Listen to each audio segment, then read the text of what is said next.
Hello and welcome to Find Your Freedom, a podcast dedicated to helping you truly find freedom in all aspects of life.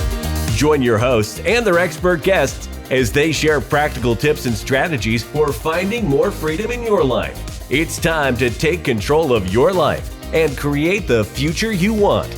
Let's find your freedom. Here are your hosts, Lenny the Boss and Omid Rad Investor. Boom, boom, boom. We are back with another fantastic episode of Find Your Freedom. And once again, we have a good friend. And before we jump into that, we always have something for you, something that's going to sit here and help you find your freedom. So we have this easily downloadable item. All you have to do is go to www.findyourfreedom.com/freedom kit. That's right. www.findyourfreedom.com/freedom kit. Go there, download it. Believe me, it's going to sit here and help you get from A to B all the way to Z. So with that being said, let's just jump into this. We got a guest on here, which we like to call our friend. He's a real estate agent out in the San Jose, California area, right? He's also a real estate investor, a short-term rental investor. We're going to get into all that. Which I love about this guy, is that he says, I'm a proud father and husband. Like, to me, that is everything, right? So we're going to jump into that because I'm big on family. And then we got to jump into this endurance athlete. So we're going to figure out what kind of athlete he is. So man, this is my guy, which is soon going to be your guy, Stephen. What's up, my brother? How you feeling? Good, my friend. How are you, Lenny? How's everything going? Man, I'm feeling amazing, Before we start unpacking your story, because I know you have a really good one, just tell the listeners a little bit about yourself. Sure. So I live out in San Jose, California. And like Lenny said, I'm a realtor, real estate investor. Been in the game since 2015 with midterm rentals, got into short-term rentals, got long-term rentals and multi. And I also help my clients buy and sell out in the Silicon Valley market. And I'm married. I got a daughter, and I like to race mountain bikes. There you go. All right, man. So the first thing we're going to get into is family, right? Yeah, Because, cool. when I was doing a little bit of research about you, I saw that you got, I'm a father and I'm a husband. And that resonates with me. It resonates big because anytime I'm speaking somewhere or someone asks anything about me, I make sure that is in there. So I guess tell me a little bit about, your life, man, to being a fantastic husband and amazing father. Yeah. So can we go deep on this? Man, how deep you want to go, brother? Can we go I'm here deep? for the ride. I am here for the ride, man. Yeah, let's do it. So I met my wife a while back, and I was definitely not ready to be in a relationship. I was completely addicted to drugs, and we went out for a while, but then I broke up with her and got clean. And she was still in the, around. She was actually the person who actually took me to rehab. And we started hanging out again, and she ended up getting pregnant, moved in, and we got married. And she's been at my side from, through the thick and thin of this, the journey of getting clean and just starting over. And that starting over point happened at the age of 35. So was a good thing. It was a good time period to get clean and get my life in the right direction. So she's always been the backbone. She's a great wife and a great mom. And we ended up having a beautiful daughter named Giselle, and she's 16. She's in high school, and she's a firecracker. And we only need one kid. One kid is plenty. That is all we need. Hey, man, listen. It's all good. Just one. I can relate, dude. I can relate because one, I have a stepdaughter. She's much older, and then she's 29 right now, and I have a son which he's 10. And like both of them growing up, I was in my stepdaughter life, she was pretty young, and I'm like, one is way more, than enough, especially girls, right? Like nothing against you Yeah. girls out there. We love you. We really, really, really do, but we have to be a different type of person to sit there and match that energy to lead them the way that they need to be led. So, man, that part I did not know about you, about the struggle that you had. So I guess tell me a little bit more about like your wife, man, because she seems like a super strong individual to sit there and stand by your side and help you through through this challenge you was having. Yeah, it was, what's interesting is we dated, but at that time, like I said, I was a drug addict. I did not want, and two, I had a lot of respect for her. And I was just being a bad boy at that point. And I respected her so much, I didn't want to put her through that. And so I basically reached out to her at one point and said, look, I just want to be friends. And she's like, look, I got enough friends. But I stuck to her, just kept calling her. And she ended up starting to go out with somebody else. And so did I. And I think at one point we were going to go to Cabo together. No way. With the guy that she was going to get married to and some girlfriend that I was going out with. And so that's how close we stayed. And then she broke up with that guy. And at some point, she was the one who actually took me to rehab, dropped me off there. Um, and they tell you when you get out of rehab not to date anybody. They want you to work on yourself for at least a year. And it didn't work out that way. And so we got together. She got pregnant. She moved in. And she's just always been the backbone. And here the interesting thing about, and we've been married for about 12 years now, Mhm. is I always think to myself, I'm lucky. I'm lucky to have my family. I'm lucky to have my wife. Um, at points, I might not show it because I have so many different careers and things that I'm going through. And when you work in real estate, it's a hard career to shut off. And what I mean by that is you can be home and be present, or Yes. you think you're present, meaning your wife's there, your daughter's there, but you're thinking about that deal, you're thinking about that issue, you're thinking Yes. about this. It is it's different than, so my wife works at Apple and Okay. she'll work 9 to 5. And when she's done, she's done. She goes about her evening or her whatever she's got going on. And it's different being an entrepreneur running a business. You're kind of on all day long. And if you're not, you're not doing something, you're doing it wrong. Or maybe I'm doing it wrong and I just don't get it. No, no, dude. Listen, we sit here and try our best to hide. You know what I mean, and try our best to be present. And I'm pretty sure for the most part we do a damn good job. But Yeah. we'd be lying to ourselves and all the listeners that's listening to us that if those deals and those other things that's going on, in our mind is not, I mean, our lives is not on our mind, we'd be alive. So, but let me, Yeah. so you see, so now you just introduced real estate. So I guess how was real estate introduced to you?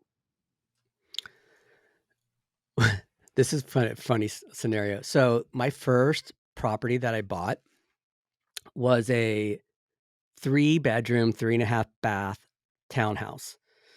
And I bought it. And at this point, I had 2 careers at that point. I was a hairdresser and a DJ. And I said, okay, cool. I'm going to buy this property. And it was 3 levels. I took the living room, dining room, and I turned it into a club. And I ended up moving in all my friends because I knew moving in my friends, I was going to be having a smaller payment per month. And that's what I did. And that's how I lived in this particular property. And that was my first introduction to real estate. And I didn't so I got clean and sober in 2005. That summer I went to Hawaii and I remember getting Rich Dad, Poor Dad at the airport. And I read that book on the beach. And I was like, so when I got clean, everything started changing at that point. I really started looking at different options in my life and what I was doing. And I read that book, and that really sparked interest in real estate. And I think at that point, I went to a conference as well. And back in 2005, here's the difference between real estate now, if you want to get into real estate, compared to what it was in 2005. You would find somewhere to go to a conference, and you would go drive to this conference, and they would have some expert speaking on real estate, and they would give this whole big rah, and this is what I'm doing to flip houses, and everybody would get excited. And then you'd walk out into, the rooms, and they would have CDs, and you would buy a CD, and either you're going to pay for their mentorship, and it would be like $10,000, and you'd walk away. There wasn't social media. There wasn't Facebook. There wasn't Instagram. There wasn't TikTok, and there really wasn't podcasts. And you would just walk away, and, some would probably work through it. There was not a lot of communication with other investors at that point. And so it's kind of sat on the back burner. And then my brother, he's a general contractor. He said, "Hey, we should flip properties." And he's like, "Why don't you get your real estate license? You could be the one that sells them." I said, "Okay." So I go out, I get my license, 2008, get my license the day Bear Stearns collapses. And I show up at this, I hung my license at this like little mom and pop mortgage / real estate company. And I remember walking in there, and I'm all excited. I got my license, and I want to change my life and all this good stuff. And these people are freaking out. And I'm like, "Wait, what's going on? I'm excited. Let's get going on this." And they're like, "Things are not going to be good." And all of a sudden, here I am selling houses that are REOs and doing short sales and learning the hard way about real estate. And the one big thing, one of the couple of big takeaways of getting in real estate in 2008 was I dealt with a lot of asset managers on negotiating on selling properties, and they don't care. They don't care. They have no emotion. They're just straight, here's how it is. And so it taught me a lot about negotiations at that point. And then, I had all these sellers reaching out that were losing their homes. It was a really tough time to be in real Yes, estate. it was. It was really interesting. And you thought it was never going to end. The prices were going down. Everybody was losing their homes. And now that I look back, I wish at that point I would have known what I know now, because I would have been buying so much more real estate. I would have been, getting private money. I would have been doing hard money. I would have been doing whatever I possibly could to build out a portfolio at that point, because it was just crazy how nuts the market started to go.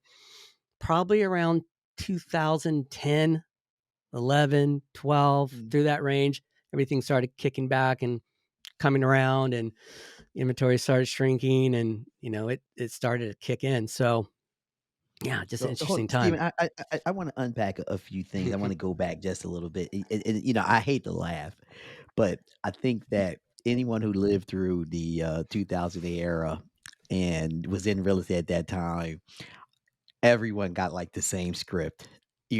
Man, I wish I just would have purchased everything. I don't care what it was.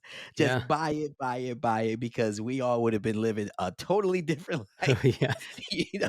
Right? Especially coming out of this. I like to say real estate comes in waves, right? And when the wave comes, it's all different types of waves. And the wave that just came was the appreciation wave, and man, we would have really been whew, sitting tight. So I just want to unpack. So you said your first house you purchased was a 3-bedroom, 3.5 bath townhome, right? Yes. And you decided to move in, with some friends to make sure that you got, lower those bills, the mortgage, the electric, and everything, and all the other utilities. Now, that's house hacking. It's coined, right? It's house hack. Right. Like, did you know that you were house hacking at the time? No. I just love now what I hear, all the stories of house hacking, and yeah, buy a house and move your friends. I'm like, "Oh, I did that." Yeah. I didn't even know what I was doing, but I did it. But I knew going into it, that's exactly what I was going to do.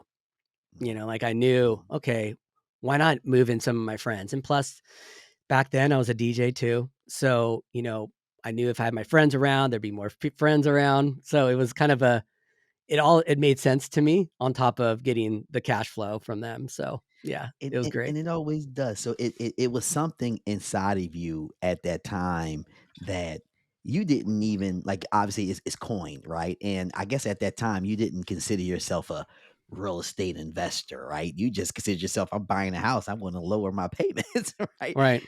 So moving up, the story, so I think you said you was around, yeah, 2008, your brother, mentioned, hey, let's join forces, which makes sense, right? So you went out, got your license, and the book that changed so many lives. Like, we really owe this guy like some royalty checks or something. Yeah. Rich Dad Poor Dad. I mean, it just, even if it didn't put you on a spectrum of real estate, it just opened your mind up to so many different things to think differently. That's how I Absolutely. take it. Absolutely.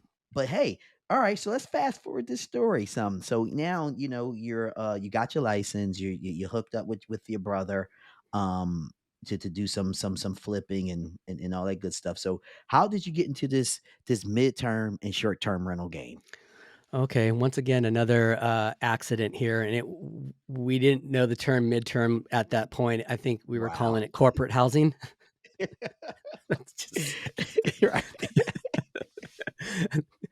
once again, this was another, okay, we had an issue, and this is what we ended up doing. So, 2015, we bought a loft in downtown San Jose, right off the Alameda, right by Diridon Station. Which, once we purchased this property, there was people doing Airbnbs in this complex, and so we're like, "Okay, we're gonna buy this, we're gonna furnish it, we're gonna do Airbnbs," and I think it was the year that there was the Super Bowl was at the Niner Stadium, and everybody was renting out their units, and so the, HOA stepped in and put a ban and said, "If you rent out your units, we're gonna charge you 500 a day." So, we stopped that. And here we have this property. It's fully furnished. And what are we going to do with it? And so I said, well, why don't we look into like a furnished rental scenario? And so we put it on a couple different sites, but I think at that point we had it on Craigslist. And we started our first person that reached out was actually an agency. And it was an agency booking a tech worker that needed a 3-month stay to work on a project in Silicon Valley. And so they took on the lease. They did all the paperwork. The guy moved from like London and he stayed with us. And I'm like, okay, cool. We can do this. And so we kept doing different types of corporate. There was traveling dentists. We had a lot of tech workers that were traveling in that stayed for like 6 months. We actually had one that stayed 6 months and then stayed for a year. And it worked out great. We were getting, well above market rent as far as what it was renting for, just as a long-term rental unfurnished. And we worked that process for a long time. But and at that point as well, Google announced that they were going to be building right around where we have our complex. Wow. And so the price shot up. And so we got it pretty high and we said, oh, okay, let's get out of this. And then all of a sudden COVID happened. And that kind of changed the game a little bit. And we had a tenant in there, and I'll never forget the day that she reached out. The day the stock market crashed, and we were sheltering in place. She reached out and said, "Hey, we're freaking out. We're moving out. We're moving back home to my parents." And so she left. Then I think I had a water leak on the property that we had to deal with, and yeah, it was a very interesting time. But we ended up selling it. Mhm. And we did a 1031 exchange and moved that money into the Smokies. So that All right. was our Well, next move. before we uncover, just let for the audience, that might not know, what's a 1031 exchange.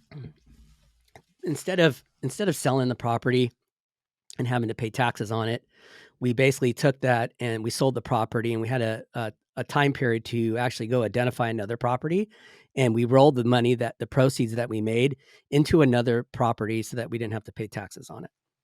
And that's Amazing. basically what a 1031 does. So, let's unpack some things there, because it's so much value that is provided there. And one of the things that I heard is that, hey, you got this property, everybody's doing Airbnb, Super Bowl come around, hey, why not, right?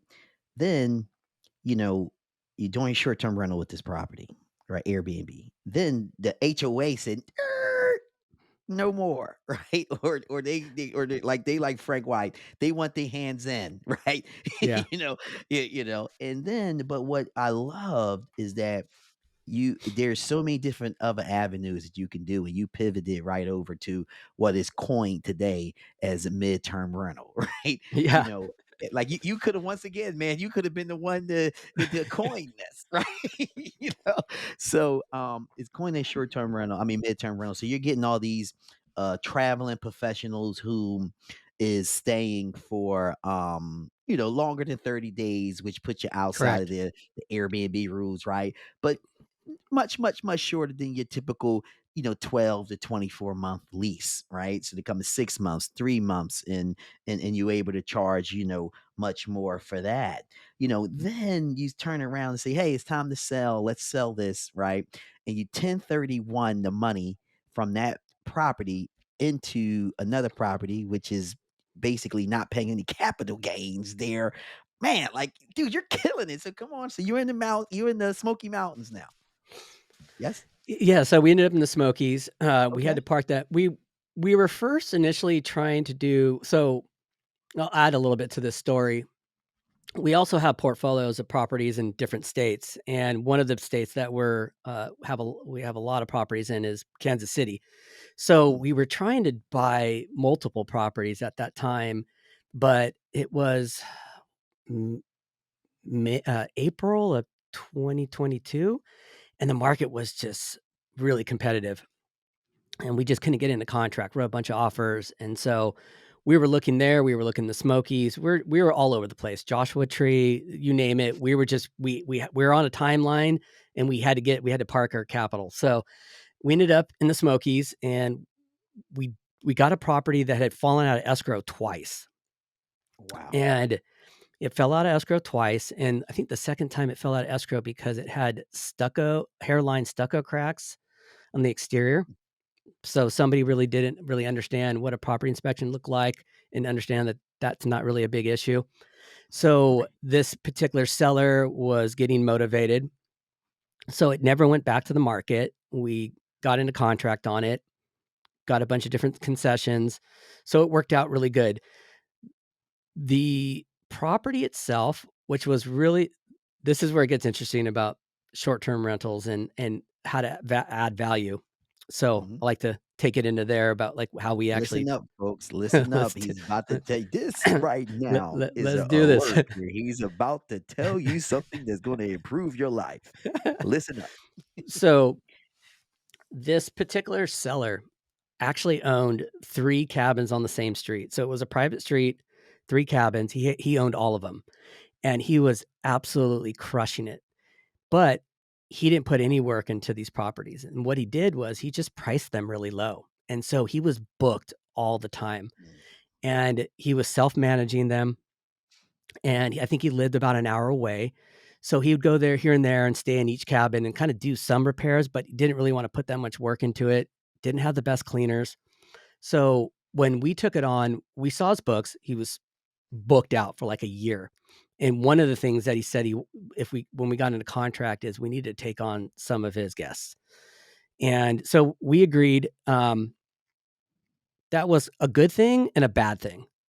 Now that we look back, it was a good scenario because when we closed escrow, we had cash flow coming in right away. We had guests on the books. However, he was priced too low for the size of the cabin. And we kind of started taking that on as time went on. So we closed on it in May. And by June, we went out there. We had 4 days. So we showed up the cabin and we just started stripping out all the old stuff that we really didn't like. Like there was a ton of just, bear designs and knickknacks everywhere. Got rid of everything, bought some new furniture, did a refresh, didn't do the whole place, but we refreshed it, made it look a little bit more modern, checks, light fixtures, things like that. mhm. New outdoor furniture. Yep. Another thing he didn't have was good photos. He had terrible photos, Oh, come on. terrible, terrible, terrible photos. Come on. Um, so of course, we got the property dialed in, and here's one thing that this guy had that was the most valuable part to this business for us. Mm. So Verbo lets you transfer reviews. So if you're Mm. looking at a property out in the Smokies and you say you Mm. have an older, landlord that's, managing himself, but he's got 150 reviews on Verbo, and you go to buy that property and it's 5-star reviews, you can Mhm. transfer that over to you into your account. Wow. Now let me ask you, can you transfer, can you handpick or like is all The whole thing transfers. okay. So Wow. yeah, the whole thing transfers over. And we went through his reviews, which was crazy is he had really good reviews. Maybe a couple we're talking about, wasn't the Of course. cleanest property Of and a couple little minor issues. But overall, the biggest thing about this property was the view. And every review talked about the view. And Mm. so I knew we can change the property, we can dial it in, we can get the photos better, we can do the marketing better. And the one thing that you can do whatever you want in your cabin, but if the surroundings aren't the greatest, it can hurt you, Yep. down the road. Where this one had just the most amazing view. And I didn't realize it until I got there. And when I got there, I went, okay, we got a really great cabin. Like this is Mm. just amazing. And it's even, it was just, you get there and you go, okay, like this is what people are paying for. So we get all those reviews and we start, getting booked, but we start having a hard time on Airbnb. Airbnb was harder they changed their algorithm, Mhm. made it more, it took a little bit more time to kind of get your reviews going on there. Yep. Yep. So, but the Verbo saved us because we get 90% of our business from Verbo. Wow. Wow. And we're Wow. totally fine with that, honestly. I mean, we are actively trying to, get our reviews up on Airbnb. We get 20% on Airbnb and 80% on Verbo right now, Wow. currently. Wow. Wow. Let And me tell he you. was renting it for $350 a night. Okay. And now we're at about anywhere between $5 and $750. What's the And then some of, bath count? what was that? The bed and bath count. It's a 4-bedroom, 3-bath. Wow. Yeah. Wow. Wow. And it's even more on like, the peak holidays and things like that. I don't know. Of course. Yeah, Killing we it. use Killing it. Price Labs and they just do their thing for us. Look, if you're not optimizing your pricing, you're leaving so much money on the table. But one thing I can relate because in your case, you said that it was a negotiation to take on the Mhm. guess, right? And Yes. it was like the gift and the curse. It was, hey, we got instant cash flow, which is fantastic, right? Well, in the Myrtle Beach market, it's not a negotiation. It's a must, right? So you Mm. have to take the next 90 days of bookings and one property we purchased, which was in the Myrtle Beach. We purchased it in May, and then, yeah, obviously that's like peak season, so it was once again the gift and the curse. The gift was, okay, great. We got cash flow coming in immediately, right? But the curse was the pricing was so low during peak time. And also the way that they were, I don't know what their management company was doing, but they just allow people to book any days. And it left so many orphan days that was really challenging to fill, Mhm. and so I 100% can relate to that. All right, so now you have properties in the Smoky Mountains, Tennessee. You also have properties in Kansas City. So in Kansas City, are there short-term rentals as well, or are there long-term rentals, mid-term rentals? What do you got over there? It's all long term. Okay. It's all long term rentals. And I think at this point right now, we're changing our focus to more midterm and short term only. Um, I just feel like it's a space that I understand, and I just want to get into that. And I think that you have a little bit more control because we can co-host, self-manage. We can dictate a lot of things that we have to rely on our, our property managers out in Kansas City and things like that. So we want to kind of take it that direction now. And we were trying to do that back when we were doing the 1031 exchange, but like I said, we just couldn't get into contract. And there was just a particular location that we were trying to go for, and we couldn't pull it off. So we just parked all the cash into this cabin. And I think, down the road here, we'll probably do an equity line and buy some more properties with it at that point. But we just wanted to make sure we closed and completed the exchange without any issues. Yeah, absolutely. Don't Yeah. breeze over just the equity line here, right? Like, listen to what Stephen is saying here. Everything he's doing is a tax-free play. So he sold his original property, out in California, and then he took that money, 1031 did, which was a tax-free play. He don't pay no taxes. Then dumped it into some properties. And then eventually he just said, cool and calm and collective, we just would do a little equity line. Well, guess what? He's pulling money out to sit there and invest into more properties to generate more revenue. Also, the key here is to pay no taxes on the money. So, man, dude, you're amazing, man. So I'm watching your social media, man, and what I enjoy, and I want you to go into, what you enjoy is I see, man, you just give out just a lot of tips and a lot of game, like why you just don't keep this to yourself, knowing that you're just giving all your secrets out, to your competition. I don't think a thing is a competition. I think that abundance is the key. And I think that, where it all kind of came from? Working in real estate as a realtor, it's an interesting business. You're in sales. And so you're sell, sell, sell. And it was always really hard to do marketing for me because it felt so not, it felt very cheesy, to be really honest with you. Like it wasn't for me. And the more that I got onto social media and started following people that were in different businesses and they're just giving out value, value, value, I realized I'm like, okay, this is the way to do it. I can give out as much value as I want, and it won't feel like I'm trying to sell somebody something. And it just gave me the opportunity to do what I do now. And it's, what I enjoy to do. And that says a lot. I didn't enjoy marketing in real estate years ago, but I love it now. And I think that giving out value is, I think you pass it around because you can help people. And there's always somebody out there that's wants to pull the trigger, and they get a message and it pushes them in the right direction. And there's no better feeling than that, especially when they DM you or they comment and they just say, thank you, thank you for that post. Really appreciate it. I'm trying to get into buying my first rental property, or I want to buy my first house, or, I'm trying to get into fitness, whatever it is, because I don't just post about real estate. I post about, my family and fitness and different things like that. And, there's no better feeling than that. I mean, truly, it is. It's such a Dude, great thing. I agree so much. The big word that you use, which I use all the time, is abundance, right?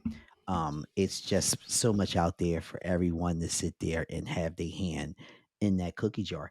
And dude, I agree, man. It's nothing like, not that you do it for it, but it's nothing like someone sitting here saying, man, your video when you said, and I mean, they go in, they tell you exactly what you said better than you can even say it yourself, and you said Yeah. it, right? Yeah. And it's like, dude, that's what helped me out to get this, and now I'm here. Or you see these individuals, male or female, at a conference, and they mention some of these things to you, and I'm looking at it like I'm just little old me, just sitting here behind the microphone, trying to. Yeah. But you're touching so many people and helping so many lives. So, one, I salute you, for that, and I think that's great. All right, man. So you dabbled just a few minutes ago, because you have something called endurance athlete, right? And you said you talk about fitness and stuff like that. So give us a little color on what that is for you. So back in 2014, I had a friend of mine who builds out websites, and went over to his house, and we were working on it, and he had 2 mountain bikes in his living room. And I said, "Oh, you mountain bike?" And he's like, "Yeah." And he's like, "You want to go?" And I'm like, "Sure." He's like, "You ever ridden a mountain bike?" And I go, "No." I go, "But I used to BMX as a kid." So he took me out, and I've told this story before on mine, but I'll tell it again. So we go out and we went up this hill, and I'm climbing up there with him, and we start to descend. I'm having all this fun, and I get down to the bottom, and all of a sudden I'm like, oh my gosh, I think I'm gonna get sick. He's like, you're gonna get sick? I'm gonna throw up. He's like, you throw up? I'm like, yeah. So I went in the bathroom, I threw up, and come back out, and he's like, you want to go home? I'm all, no, let's keep riding. So we continued to ride, and at that point, I was hooked. That was it. So I got a mountain bike. Maybe a month later, went out to do this big race that's out in Monterey, California, called the Sea Otter Classic. Went out there, did my first race, did a downhill race, did a cross country race, and then I was hooked. So I just started riding and ended up doing some of the biggest mountain bike races in the world. When did Leadville 100 out in Colorado, did the Breck Epic in Colorado, and then went out and did the Cape Epic in South Africa. And it is a big part of my life. It's not only about the fitness aspect to it. I suffer from really bad ADHD, really bad. Mm. And cycling definitely helps that. It Wow. helps me recharge my brain. It clears my thoughts. Awesome. So it's definitely something that just makes me feel good. So I, do it for multiple reasons. Obviously it keeps me in shape, helps me with my brain. And, there's a lot of life lessons that come out of cycling. There's a lot of, ups and downs to it. You can get injured, and there's just different things that translate from cycling translates into a lot of different things in my life as well, whether it's family, whether it's discipline, which discipline is a huge part of cycling. You got to stay in shape. Else you fall out of shape, it's harder to do it. So discipline, that carries on to other things, and dedication. So that's what I take away from cycling. I love doing it. I haven't raced since 2020 when we had lockdown, but I'm starting back Mhm. up. Next month is going to be my first race since then. So, and it's going to be a big Fantastic. one. Cool, cool, cool. So listen, one of the things here is you got the 4 keys to success, right?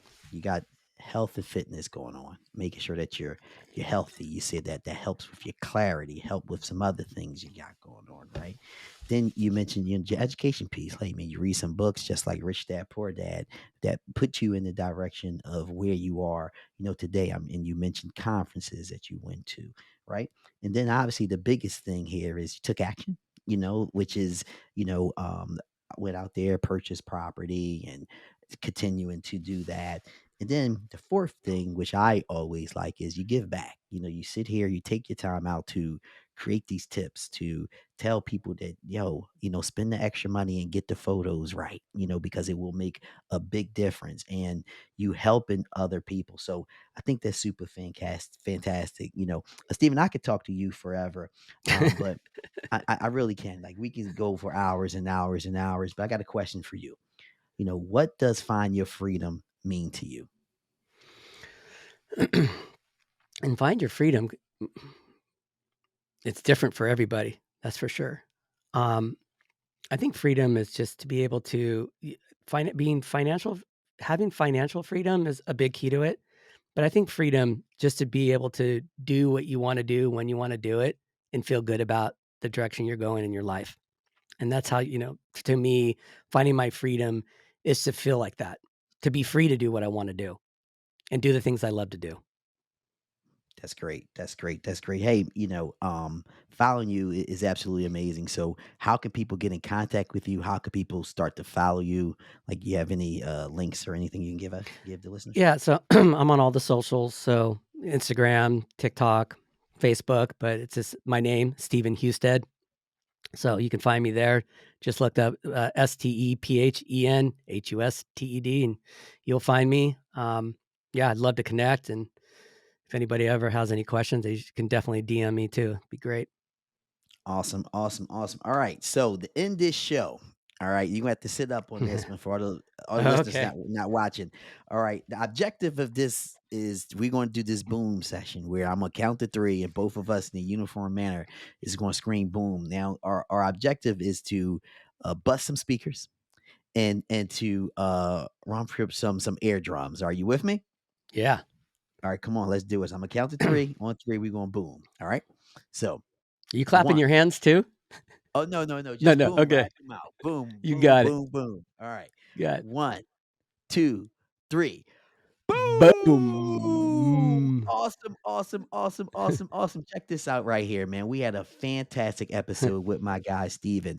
I mean, listen, listen to his story. It's very motivational. It's very inspirational. And he got the 4 keys: health, education, take action, and give back. He gave you his links on where you can follow him. And once you do, you're going to see all the tips and everything he's just going to share, where you can just learn so much from him. So Stephen is a person you 100% want to connect. Now, here at Find Your Freedom, we always got to help you out. So we have a freedom kit for you. Is easily downloadable. All you have to do is go to www.findyourfreedom.com/freedom kit. Once again, www.findyourfreedom.com/freedom kit. Now, one of the things we need is for you to take a listen to these episodes, just like Stevens, and give us a 5-star honest review, because we want to make sure that we can bring more and more and more episodes and value to you. Also, please subscribe, please share this with your mother, your sister, your brother, your aunt, your uncle, all the people at work, the people you like and the people you don't like. Hey, just take the link and just send it out to everybody in your contacts. So with that being said, until the next episode of Find Your Freedom, we talk to you soon. Peace. Thanks for listening to Find Your Freedom. Be sure to subscribe wherever you listen to podcasts. While you're at it, please help us spread the word by leaving a rating and review and sharing the podcast with friends, family, and colleagues. Until next time, get out there and find your freedom.